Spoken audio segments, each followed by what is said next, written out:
जय हिंद दोस्तों, मैं सेबी पंजीकृत सलाहकार नहीं हूं। यह वीडियो केवल शैक्षिक और सूचनात्मक उद्देश्य के लिए बनाई गई है।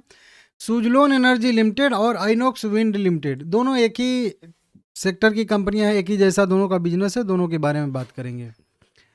सुजलोन एनर्जी में आज 2.5% की गिरावट आई है। हालांकि मार्केट में भी 2% की गिरावट आई है। तो ये गिरावट जो हो रही है ये तो सीधा सीधा कह लीजिए मार्केट की वजह से हो रही है। 8 करोड़ इक्विटी शेयर 330 करोड़ रुपए के ट्रेड हुए हैं 28% की डिलीवरी परसेंटेज के साथ। सुजलोन में अगर न्यूज़ की बात करेंगे तो देखिए, मैं देख रहा था अभी कई सारे आर्टिकल यहाँ पे 5 घंटे 6 घंटे पहले की यहाँ पे लिखे जा रहे हैं। यहाँ पे 3 घंटा पहले, 6 घंटा पहले, यहाँ पे भी देखेंगे आप लोग इसी टाइप के। यहाँ पे 5 घंटे पहले, 3 घंटे पहले, 5 घंटे, कई सारे आर्टिकल लिखे गए हैं। लेकिन इनमें कुछ खास जो है न्यूज़ नहीं बताई गई है, ठीक है ना। बस वहीं जो है इधर उधर ये होगा वो होगा, ये एक बोली आने वाली है, उसके बारे में सरकार रोड मैप तैयार कर रही है, ठीक है ना। अब तटीय पवन ऊर्जा निविदा पर पुनर्विचार कर रहा है भारत 1 गीगावाट। तो ये सब जो है मतलब वही कह लीजिए कि खबरें छोटी बड़ी हैं, लेकिन कोई ऑफिशियल टाइप की, मतलब वो जो कहते हैं कि इम्पोर्टेंट खबर, उस टाइप का खबर यहाँ पे नहीं आ रहा है, ठीक है ना। तो उम्मीद है कि सरकार हर साल कम से कम 10 गीगावाट के आसपास की बोली जो है वो लाएगी, टेंडर लाएगी। तो उसी का यहाँ पे प्लानिंग अभी जो है चलता हुआ देखने के लिए हम लोगों को मिल रहा है। लेकिन आएगा तो मैं आप लोगों को बताऊंगा, ठीक है ना। अभी जो है ये विचार अभी हो रहा है, अभी कोई ऑफिशियल अपडेट नहीं आया है।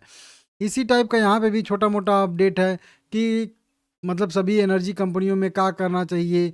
मोतीलाल ओसवाल फाइनेंशियल सर्विसेज के एक जो है रुचिर जैन, उन्होंने अपना व्यू रखा है। उन्होंने सुजलोन पे भी बताया है कि सुजलोन पे भी सतर्क रहने की कह लीजिए कि ज़रूरत है। अभी मासिक चार्ट, वीकली चार्ट, इनको सबको जो निगेटिव दिख रहा है, तो ये कह रहे हैं सुजलोन के शेयर को खरीदने से बचूंगा। तो ये कह रहे हैं कि अभी भी इसमें गिरावट आई है, इसमें खरीदारी वदारी वाला कोई खास व्यू है नहीं। ये वो कह रहे हैं, मैं अभी अपना बोलूँगा। तो इस तरीके से है। यहाँ पे भी देख सकते हो वही वाला कि मोतीलाल ओसवाल के रुचिर जैन ने सभी कंपनियों पे अपना अपना राय दिया है, और आइनॉक्स विंड पे भी इन्होंने दिया है। तो वहीं आइनॉक्स विंड भी इनको ही निगेटिव दिख रही है। तो इस तरीके से कई सारी खबरें निकल के सामने आ रही हैं, आप लोग चाहो तो देख सकते हो। उसी में मैं 2-3 दिन पहले एक ये वीडियो बनाया था, आरएसआई का हिस्ट्री रिपीट। ये मैं बताया था कि आरएसआई कैसे जो है 30 के नीचे एक बार जाता है, तो फिर दूसरी बार जब उसको क्रॉस करके फिर से ऊपर आता है तो फिर नीचे नहीं जाता है। और उसको मैं यहाँ पे फिर से रिवाइज कराने की कोशिश करूँगा ताकि आप लोगों को फिर से याद हो जाए, या बहुत सारे लोग नए होंगे तो उनको भी पता चल जाए। देखिए, मैं अपनी वीडियो में ये चीज़ बोला था कि जब भी ये 30 का लेवल है, आरएसआई पे 30 का लेवल आप लोगों को पता भी होगा, ठीक है ना। जब भी आरएसआई 30 के एक बार नीचे जाता है और फिर उसके नीचे कितने भी दिन रहे, लेकिन उसके बाद फिर रिकवरी करता है, 30 के ऊपर आता है, तो फिर दोबारा 30 के नीचे नहीं जाता है बिना वो जो है 50, 55 या 60 का लेवल, 70 का लेवल टच किए। ये कई बार हुआ है ऐसा। यहाँ पे हुआ था, यहाँ पे हुआ था, यहाँ पे हुआ था, इधर तो टच ही किया था केवल। उसके बाद अगर पीछे के साइड में जाएंगे तो देखिए इधर के साइड में भी 2 बार हुआ था 2024-25 में। उसके भी अगर आप लोग पीछे जाओगे तो यही पैटर्न आपको देखने के लिए मिलेगा। देखिए यहाँ पे ये 2024 के या 23 के अप्रैल में था। मतलब आप अपने चार्ट पे थोड़ा सा खुद ब खुद थोड़ा सा रिसर्च करिए। कोई भी कोई एनालिसिस करता है तो उसको आप लोग वेरीफाई करिए, नहीं तो कुछ भी झूठ साज बता के चला जाएगा, ठीक है ना। तो अभी वही चीज़ यहाँ पे भी होता हुआ दिखा है। आरएसआई 30 के नीचे एक बार गया था, यहाँ पे भी 30 के नीचे गया था, तो 55 टच किया था। फिर 30 के नीचे आके रिकवरी कर रहा है, अब ऊपर रिकवरी करके थोड़ा सा रिट्रेस कर रहा है। तो ये करता है कई बार, तो ये छोटा छोटा रिट्रेसमेंट तो करता ही रहेगा ना आरएसआई है तो। लेकिन एक बार कम से कम 60 या 55 के लेवल तक टच करने के लिए जाता है। इसी वो लॉजिक के हिसाब से मैं बताया था कि शायद 45 रुपये के लेवल के लिए आरएसआई तैयार हो चुका है, मतलब चार्ट तैयार हो चुका है। और ये चीज़ हम लोग को आई डेटा से भी पता चल रहा था। तो ये अभी भी संकेत दे रहा है कि हाँ, अभी भी इस 2%, 2.5% की गिरावट से कोई खास मतलब नहीं है। देखिए, इसमें अगर ओआई का डेटा हम लोग मैच कर लेंगे तो वो भी यही चीज़ कह रहा है। क्या कह रहा है? आज का चेंज देखिए, 2.5% शेयर गिरा है, तो ये तो नॉर्मल चीज, मतलब नॉर्मल बात है कि पुट राइटर बैक फुट पे रहेंगे, क्योंकि ये पुट राइट किए हैं तो मतलब तेजी का सौदा बनाए। तो मंदी हो रही है तो ये तो काटेंगे ही काटेंगे। बाकी 42 पे और 44 पे नई कॉल रेटिंग हो रही है, तो ठीक है। प्राइस नीचे जा रहा है तो कॉल राइटर तो दबाव वाला ही शेयर, निगेटिव ट्रेड ही लेते हैं, तो वो तो करेंगे।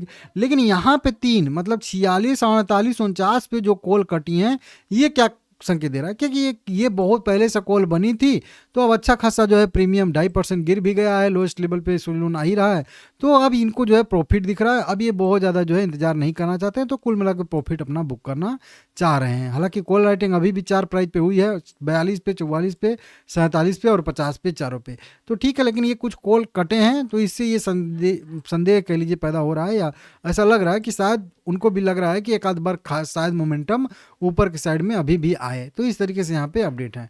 अब चार्ट पे क्या स्थिति है, तो देखिए चार्ट पे वही चीज बताया था आप लोगों को। 41 रुपये वाला सपोर्ट बहुत पहले से ड्रॉ करके रखा हूँ, इसको मैं 40 भी कभी कभी बोल देता हूँ, लेकिन एक्चुअल लेवल वहीं पे है जहाँ पे अभी यहाँ पे 40 रुपये 88 पैसे पे ही ये एकदम फिबोनाची का लेवल है, ठीक है ना। इसलिए मैं एकदम बिल्कुल वहीं पे ड्रॉ करता हूँ, 40 बोल देता हूँ कभी कभी के, ठीक है। तो उसी लेवल के आसपास अगर आप लोग देखोगे तो आज की कैंडल जो बनी हुई है बिल्कुल उसी सपोर्ट पे बनी हुई है। यहाँ पे कल वाली कैंडल का भी लो वहीं पे है और आज वाली कैंडल का भी लो है, तो कल हो सकता है कि अच्छा खासा एक मोमेंटम देखने के लिए मिल जाए, तभी तो RSI ऊपर जाएगा। नहीं तो अगर फिर से नीचे ब्रेक करता है तो फिर से RSI 30 को इधर ब्रेक कर देगा नीचे की साइड में, अगर 2-3 दिन गिरावट और आती है तो सूर्य में, तो ऐसा तो होना नहीं चाहिए हिस्ट्री के हिसाब से। हालांकि होने के लिए तो कुछ भी हो सकता है, लेकिन वही बात है कि हिस्ट्री के को अगर माने तो नहीं होना चाहिए। यहाँ पे 20 DA में मूविंग एवरेज भी है, तो उसका भी थोड़ा सा इज्जत करना ना पड़ेगा भाई, कि कोई भी मूविंग एवरेज है तो थोड़ा सा वहाँ पे सपोर्ट रेजिस्टेंस लेना पड़ेगा ना। जैसे कि यहाँ पे देखिए कि यहाँ पे जब मूविंग एवरेज को ऊपर की साइड ब्रेक किया तो 4-5 दिन सस्टेन किया ना, उसके बाद ही ब्रेक किया ना। तो इस तरीके से जब यहाँ पे है तो अब ऊपर की साइड में मूविंग एवरेज आ रहा है, तो थोड़ा सा इसका भी थोड़ा सा रेजिस्टेंस लेगा ही ना, तो भी तो ब्रेक करेगा। ऐसा थोड़े कि एक झटके में कुछ भी कहीं ना ब्रेक कर दे, मूविंग एवरेज को कुछ ना समझे। तो बहुत सारे लोग मूविंग एवरेज को मानते हैं, तो वो थोड़ा सा उसका असर देखने के लिए मिलता है, चाहे मार्केट कुछ भी करे, चाहे कोई बहाना हो, लेकिन वही बात है कि वो मतलब मूविंग एवरेज अपना काम करता ही करता है। तो वही चीज़ देखने के लिए यहाँ पे मिल रहा है, ठीक है ना। तो इसको देख लीजिएगा आप लोग। और ऊपर की साइड में अभी मुझे भरोसा है कि शायद जो है 45 रुपये के ऊपर एक बार जाने की कोशिश करें, और 45 के ऊपर तभी जाएगा जब मार्केट ऊपर जाएगा, क्योंकि मार्केट इसी तरीके से 2-2% गिरेगा तो सुजलोन में इतना तो दम है नहीं कि मार्केट के अगेंस्ट हवा के रुख के अगेंस्ट में जो है मूव करेगा। तो ये भी 2% मार्केट में भी गिरावट आई है, सुजलोन में भी, सुजलोन को भी रिकवरी करना है और उसके लिए मार्केट में भी रिकवरी चाहिए। तो मान के चलेंगे कि अगर सुजलोन की रिकवर नहीं करना है तो कल मार्केट में भी एक अच्छी खासी रिकवरी की संभावना बनेगी, और मार्केट भी अपने बिल्कुल लोएस्ट लेवल पे ही है। मैं गिफ्ट निफ्टी का भी एनालिसिस कर रहा था, मार्केट क्लोज हुआ है यहाँ से तो 60-100 पॉइंट बढ़ के जो है अभी गिफ्ट निफ्टी ट्रेड कर रहा है।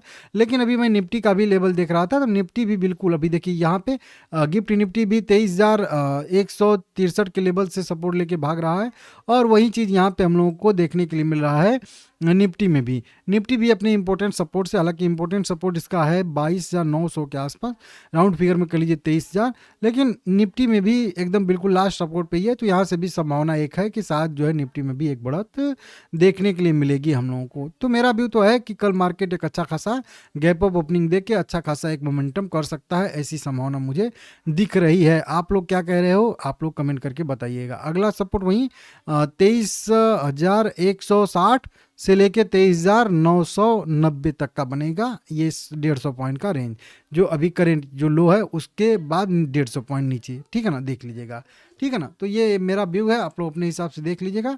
वीडियो पसंद आया है तो लाइक करिएगा सभी लोग।